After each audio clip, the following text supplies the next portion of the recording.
ஹரே கிருஷ்ணா பக்தர்களே, சுத்த பக்தி இணையதளத்திலிருந்து ஒரு கட்டுரை. ஜீவனால் உடலின்றி தனித்து வாழ்வது எப்படி சாத்தியமாகும்?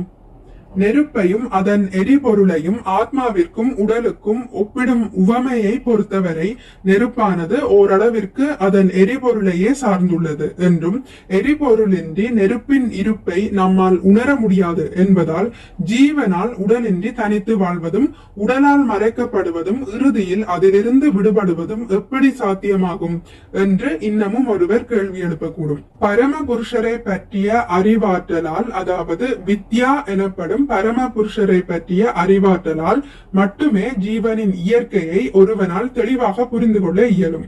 உண்மை அறிவினால் பௌதிக இருப்பை துண்டித்து இப்பிறவியிலேயே ஆன்மீக உண்மையை ஒருவனால் உணர முடியும்.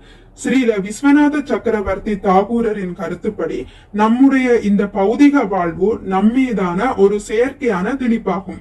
அறியாமை எனப்படும் பகவானின் நினைத்தற்கரிய ஆற்றலினால் ஸ்தூல மற்றும் சூட்சுமமான பௌதிக ரூபங்களின் குணங்கள் மனோதத்துவ ரீதியாக ஜீவராசியின் மீது சுமத்தப்படுகின்றன.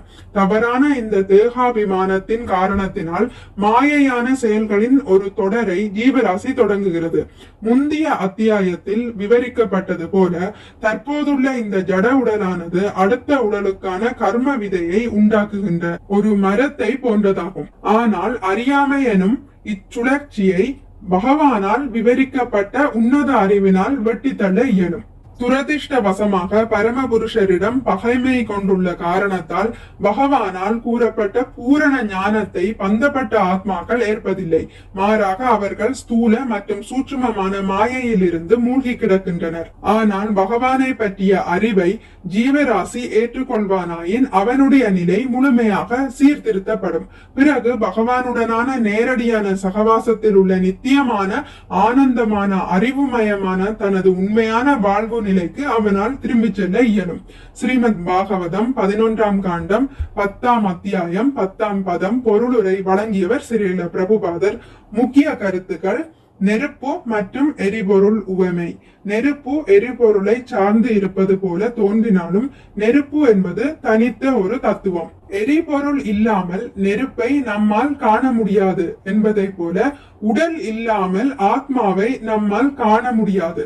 ஆகவே ஆத்மா தனித்து இயங்க முடியாது என்று எண்ணுவது தவறு. நெருப்பு எரிபொருளில் மறைந்திருப்பது போல ஆத்மா உடலில் மறைந்துள்ளது. ஆனால் எரிபொருள் தீர்ந்த பின்பும் நெருப்பின் தத்துவம், அதாவது வெப்பம், சக்தி பிரபஞ்சத்தில் நீடிப்பது போல ஆத்மாவும் அழியாதது.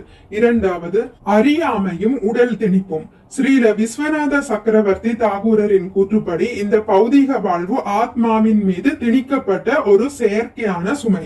பகவானின் மாயா சக்தியால் ஸ்தூல எனப்படும் தூல மற்றும் சூட்சும எனப்படும் நுண்ணிய உடல் குணங்கள் ஆத்மாவின் மீது சுமத்தப்படுகின்றன. இதனால் ஆத்மா தன்னை உடல் என்று தவறாக எண்ணுகிறது. இது தேகாபிமானம். மூன்றாவது, கர்ம வினை எனும் மரம். தற்போதைய உடல் என்பது ஒரு மரத்தை போன்றது. இது அடுத்த பிறவிக்கான கர்ம வினைகளை விதைகளாக உற்பத்தி செய்து கொண்டே இருக்கிறது. இந்த சுழற்சியானது அறியாமையினால் தொடர்ந்து நடைபெறுகிறது. நான்காவது, அறிவின் வலிமை. வித்யா எனப்படும் உன்னத அறிவாற்றலால் மட்டுமே இந்த பௌதீக தலையை வெட்ட முடியும். உண்மை அறிவை பெறுவதன் மூலம் இப்பிறவியிலேயே ஒருவன் ஆன்மீக உண்மையை உணர முடியும்.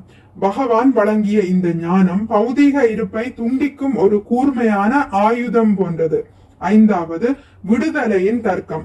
பகவானிடம் பகைமை கொண்டுள்ள பந்தப்பட்ட ஆத்மாக்கள் இந்த ஞானத்தை ஏற்பதில்லை. எனவே அவர்கள் மாயையில் மூழ்கி கிடக்கின்றனர்.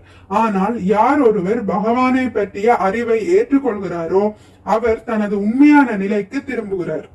விடுதலை என்பது வெறும் அழிவல்ல, அது பகவானுடனான நேரடி தொடர்பில் கிடைக்கும் நித்தியமான ஆனந்தமான அறிவுமயமான வாழ்வாகும். மிக்க நன்றி. ஹரே கிருஷ்ணா.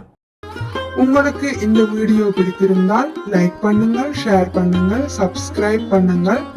நோட்டிபிகேஷன் பெல்லை அழுத்துவதன் மூலம் அடுத்த பதிவுகள் உங்களை வந்தடையும். பகவான் ஸ்ரீ கிருஷ்ணரை பற்றி கேட்டு மகிழ்வோம். ஹரே கிருஷ்ணா.